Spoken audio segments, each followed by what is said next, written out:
What's up, everyone? My name is Kevin Boudreau, and I am so excited about today's sponsor. It is OHUHU, who has sent me 3 different boxes of acrylic paint markers to test out and try. So we're going to go ahead and open these up on camera and see just what we think of them. All right, let's take a look. So this is the first pack.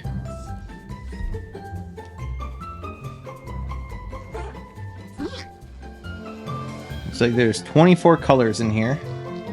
Okay. We've got a nice wide variety of colors and a color chart to look at as well. And it even looks like they have the same colors but a thicker nib and a thinner, I'm assuming. So let's open these up and take a look. So we've got the, this looks like it's probably a 3mm nib. And I don't know what the other one is, but let's just take a look and see. I'm assuming it's a bit of a finer point. Yes. We got this nice fine point. It's pretty cool that it looks like we can tell. Oh yeah, we got the window right here. So that is always super convenient. And another plus that I always love. I love when marker companies make the cap fit on the back of the marker.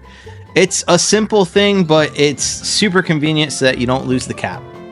The little things in life, right? But look at this array of colors. So many different colors to choose from. Very excited about that.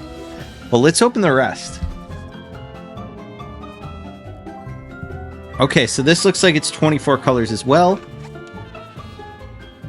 Very nice. All right. Let's check out what these look like when we open them up. Brush tip. Okay, so this company has sent me brush tip and regular nib, which is awesome. And I'm just noticing now as I'm saying that, I'm seeing all of it is actually printed on the package here. I can see it says fine and broad.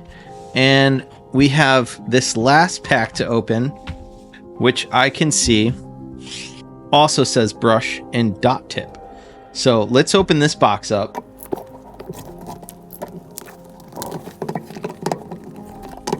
So this is their 36 color set.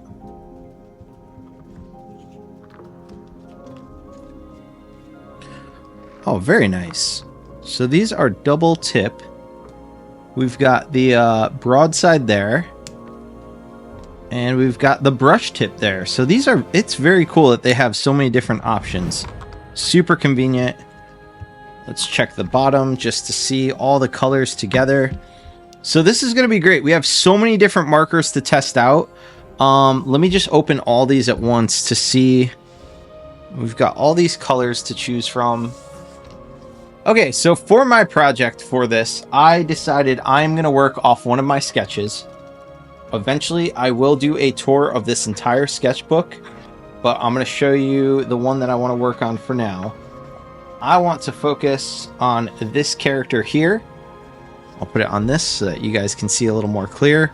So we are going to do this character, which I was actually able to plug into my iPad, and I was able to recreate a line drawing and size it out. And I made it in red tone so that I can transfer this onto a canvas that I spray painted. I just did a quick gradient, a very quick gradient. Probably going to hold it this way and make green grass or something. I don't really know, but I want to do something crazy with this little character. So first thing we're going to do is break out the Surreal white transfer paper and transfer this image onto this canvas, and then we can test those markers. Once I had my line drawing scaled out to size, I positioned it exactly where I wanted it on the canvas and taped it down. Next, I grabbed my white Surreal transfer paper and positioned it underneath the image. From there, it was time to trace. I find it helpful to print my line drawing in red so that when I'm tracing over it with a black pen, I can make sure I traced every single section. After the image has been transferred to the canvas, I spray it with workable fixative to help seal in that layer and protect it from smudging. So that transferred really light. I think I was just afraid to press down and go through the canvas. I don't know what happened, but it's an opportunity to test these markers and re-outline the line work that I can see. And I also have my reference off to the side here so I can see it. So let's dive right in, test some of these markers. I guess we'll start with these ones here. Let me just grab, I'm going to do a lighter color just to see how it works over the spray painted canvas. So we will grab this yellow And I'm going to do, oh wow, it even fits on these caps. That's crazy. They did a really good job with the design of these markers. I like that. So I'm just going to see, that is some great coverage with yellow over blue spray paint. That's great. So I'm just going to kind of continue lining this part, and I'm probably honestly just going to re-outline this whole thing so it makes my life a little easier. I should be outlining with the color that I'm actually going to use, but let's try different markers. Let's try the I don't know, let's do like a light pink from this. These are, let's see, what were these ones again? And these are brush tip as well. So let's just start outlining some sections. Wow, that coverage is awesome. Very excited about these. So far, everything is good. I just want to make sure I can see my reference and re-outline everything. And once everything is re-outlined, I can get into some background.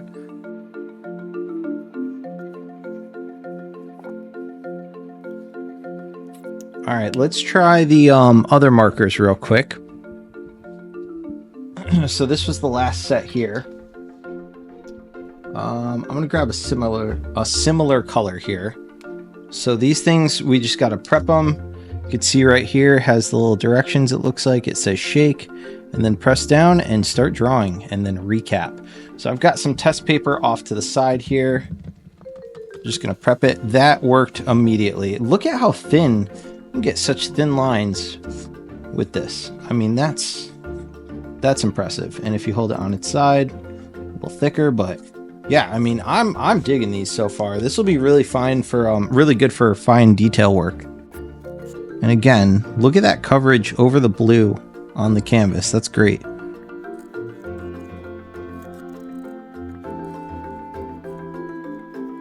Okay, so at this point, I have this all traced out. It's much more clear. And the great thing is, I heard about their dry times, and I can verify all of what I did is pretty much dry. Yeah, everything's dry. So quick dry time, good to know.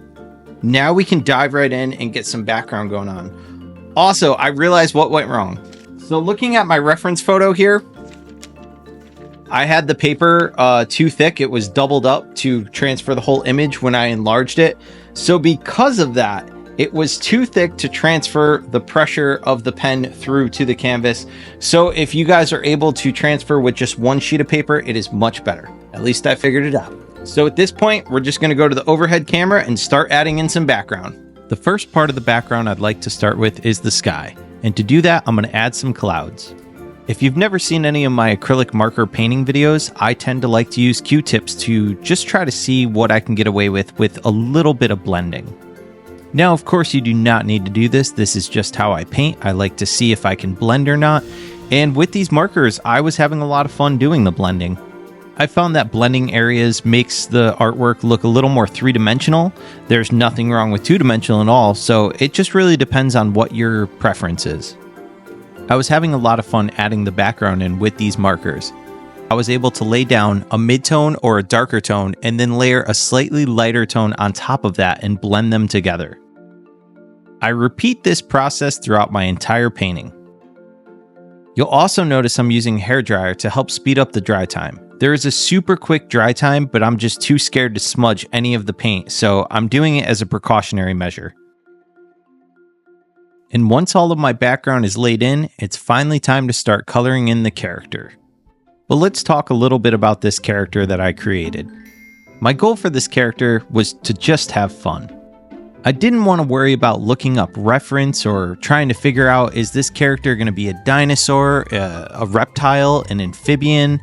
I just wanted a character that was happy in their little environment. You could see that there's a pond behind them, so maybe that tells that that's where they're from. They hang out, by the pond. Maybe that's where they're making themselves at home, and all that's on their mind is trying to find some food. I always enjoy creating characters that are from my imagination and have a little bit of a dialogue with them. So once I realized that I wanted to create the pose of the character, I thought adding some flow with having the tongue come out would be a little more fun and exciting to look at. And then I thought, well, let's have it catching a fly. So then I decided to add the fly. I think this helped tell even more of a story, as well as adding a little dynamic kind of angle with the tongue coming at the viewer. I had so much fun testing these markers, and I really appreciate that OHUHU sent me such a variety of different markers to choose from. I want to give a huge thank you to OHUHU for sending all of these products to test out. I also want to give a huge thank you to all my paid Patreon members. I appreciate all the continued support, and if you watching would like to check out my Patreon, I'll leave a link in the description of this video. There's multiple tiers to choose from, and if you're in the behind the scenes tier, then you've already seen this artwork. I've been doing my best every week to keep my Patreon members in the loop and tell them just what's going on with future projects and current projects and everything that I've been wrapping up, so check it out. And speaking of things to check out, if you guys are curious about these markers and want to take a look for yourself, I'm going to leave all the links in the description of this video as well.